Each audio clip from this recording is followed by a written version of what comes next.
সুপ্রিয় শিক্ষার্থী বন্ধুরা, আসসালামু আলাইকুম ওয়া রাহমাতুল্লাহ। এখন আলোচনা করতে যাচ্ছি বউ নিয়ে আরেকটি নতুন পর্ব। সেই পর্বে আমরা একটা মজার বিষয় নির্ধারণ করেছি, আজ বিয়ে। এই পর্ব থেকে আমরা জানার চেষ্টা করব যে একটি বাক্যে সর্বোচ্চ কতগুলো অংশ থাকতে পারে এবং প্রত্যেকটা অংশ কি কি ধরনের অংশ হতে পারে, অংশগুলোর নাম কি, অংশগুলোর কাজ কি, এবং অংশগুলো কার পরে কোনটার পরে কোন অংশগুলো বসতে পারে সেইগুলো নিয়ে আমরা আলোচনা করব। তো একটি বড় সড়ো রকমের সেন্টেন্স নিয়ে আলোচনা হবে। তো সেন্টেন্সটি এরকম হতে পারে: the smart husband followed by his spouse entered into his bedroom to enjoy the wedding night after the marriage day। এই সেন্টেন্সটির মধ্যে আমরা যে কম্পোনেন্টগুলোকে যদি ভাগ করি তাহলে আমরা দেখতে পাব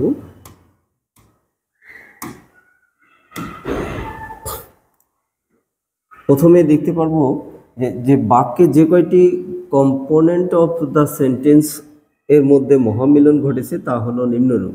তো এক নম্বরে যদি দেখি তাহলে ডিটারমিনার আমরা এই দিটাকে বলা হয় ডিটারমিনার, অর্থাৎ দি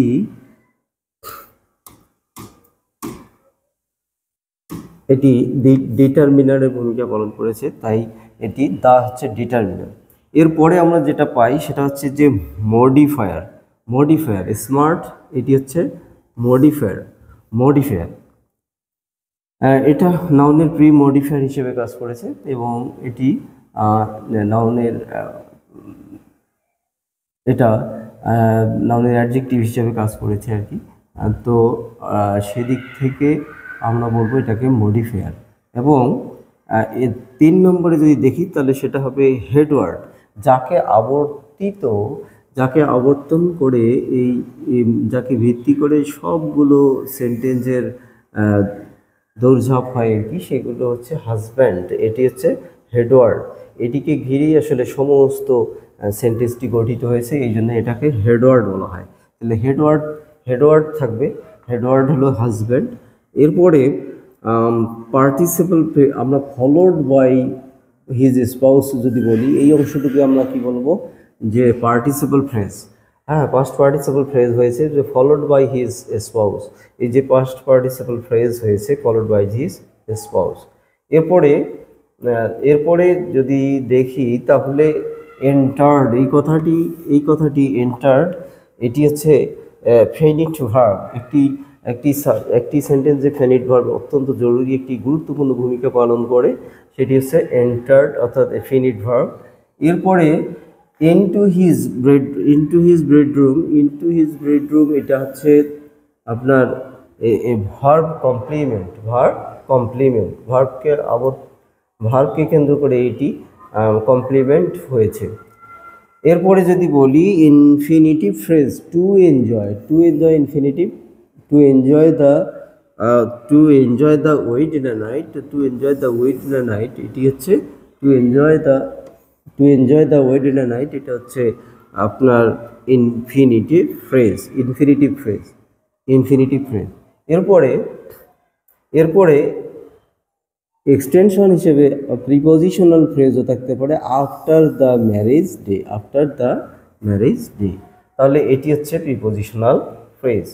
তো আমরা যদি অ্যাট এ গ্ল্যান্স আবার দেখতে চাই তাহলে আমরা দেখি যে দা হচ্ছে ডিটারমিনার, এরপরে স্মার্টের প্রি মডিফায়ার, হাজব্যান্ড এটা একটি মেইন ওয়ার্ড বা হেড ওয়ার্ড, যাকে ভিত্তি করে সমস্ত সেন্টেন্সগুলো গঠিত হয়।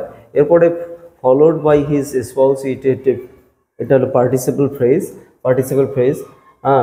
Entered into the bridge room, enter এই কথাটি হচ্ছে একটা ফিনিট ভার্ব, এটা গুরুত্বপূর্ণ অংশ। এবং ইনটু হিজ বেডরুম, এটি হচ্ছে যে ভার্ব কমপ্লিমেন্ট হিসেবে ব্যবহৃত হয়েছে। টু এনজয় দ্য ওয়েডেন নাইট, এটি হচ্ছে ইনফিনিটিভ ফ্রেজ। এবং সর্বশেষ যদি যেটা যে after the marriage ceremony, after দিয়ে শুরু হয়েছে দ্য ম্যারেজ ডে, তাহলে এটি হচ্ছে যে প্রিপোজিশনাল ফ্রেজ। তো তো আমরা জানলাম যে একটি আজ বিয়ে এই পর্বের আম, এই এই পর্বে আমরা কি পেলাম যে একটা সেন্টেন্সে কি কি কম্পোনেন্ট থাকতে পারে এবং সেই কম্পোনেন্টগুলো কার পরে কোনটা কম্পোনেন্ট বসবে এবং সেগুলোর কাজ কি এবং কোন কোন ধরনের কম্পোনেন্ট এখানে ফ্রেজ বা ক্লোজ বা ভার্ব বা ডিটারমিনার এগুলো কিভাবে বসে সেগুলো নিয়ে আমরা জানতে পেলাম। আশা করি আরও একটি নতুন পর্বে স্বাগতম জানাচ্ছি। আগামীতে এই বউ নিয়ে আরও পর্ব দেখার আমন্ত্রণ জানিয়ে শেষ করছি। আল্লাহ হাফেজ। আসসালামু আলাইকুম ওয়া রাহমাতুল্লাহ।